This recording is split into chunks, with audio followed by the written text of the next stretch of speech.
আসসালামু আলাইকুম রহমতুল্লাহি ওবরকাতুহু। প্রিয় বন্ধু সকল, হজরত সুফিয়া রাদিয়াল্লাহু তাআলা আনহা আল্লাহর নবী সাল্লাল্লাহু আলাইহি সাল্লামের একটা হাদিস বর্ণনা করিছে যে আল্লাহর নবী সাল্লাল্লাহু আলাইহি সাল্লাম এদিন মৌসরত আহিলে মই ৪,০০০ খেজুৰৰ গুটি লৈ কেনে তসবিহ পঢ়ি আছিলোঁ। তো আল্লাহর নবী সাল্লাল্লাহু আলাইহি সাল্লামে মৌসরত আহি কেনে ক'লে, হুই কি বেটি ইয়ানি সুফিয়া, এইবিলাক কি হয়?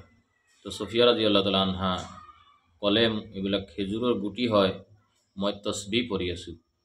আল্লাহৰ নবী সাল্লাল্লাহু আলাইহি সাল্লামে ক'লে, যেতিয়াৰ পৰা মই তোমাৰ ওচৰত আহি ৰখি আছোঁ, থিয় হৈ আছোঁ, তোমাতকৈ মই বেছি তসবিহ পঢ়িছোঁ। হজৰত সুফিয়া ৰাদিয়াল্লাহু তাআলা আনহা ক'লে, এইটো কেনেকৈ ইয়া ৰাছূলুল্লাহ, মোক শিকাই দিয়ক। আল্লাহৰ নবী সাল্লাল্লাহু আলাইহি সাল্লামে শিকালে যে তুমি বেছি বেছি এইটো পঢ়া, সুবহানাল্লাহি আদাদা মা খালাকা মিন শাই, সুবহানাল্লাহি আদাদা মা খালাকা মিন শাই। চাওক, ইমানটো লফজ যদি আমি পঢ়োঁ, ইমানটো কালিমা যদি আমি পঢ়োঁ, তো সুবহানাল্লাহি আদাদা মা খালাকা মিন শাই। হজরত সুফিয়া রাদিয়াল্লাহু তাআলা আনহা ৪,০০০ খেজুৰৰ গুটি লৈ তসবিহ পঢ়ি আছিলে।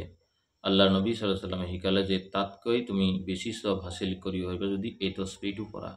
তো আমি সকলোৱে যদি এই তসবিহটোৰ ওপৰত আমল কৰোঁ, ৰাতিপুৱা যদি আমি বা দিনটোৰ ভিতৰত যিকোনো টাইমত যদি একবাৰকৈ পঢ়োঁ, সুবহানাল্লাহি আদাদা মা খালাকা মিন শাই, আমি কিমান সব হাসিল কৰিব পাৰিম। হাদিসটো মুস্তাদৰিকুল হাকিমৰ হাদিস হয়। তো আমাৰ চাওক, সময় কম, অলপ সময়ৰ ভিতৰত বেছি সব যদি আমি হাসিল কৰিব বিচাৰিছোঁ, তো এই তসবিহটো যাতে আমি সকলোৱে ডেইলি কমাজ কম ১০০বাৰকৈ পঢ়িব চেষ্টা কৰোঁ।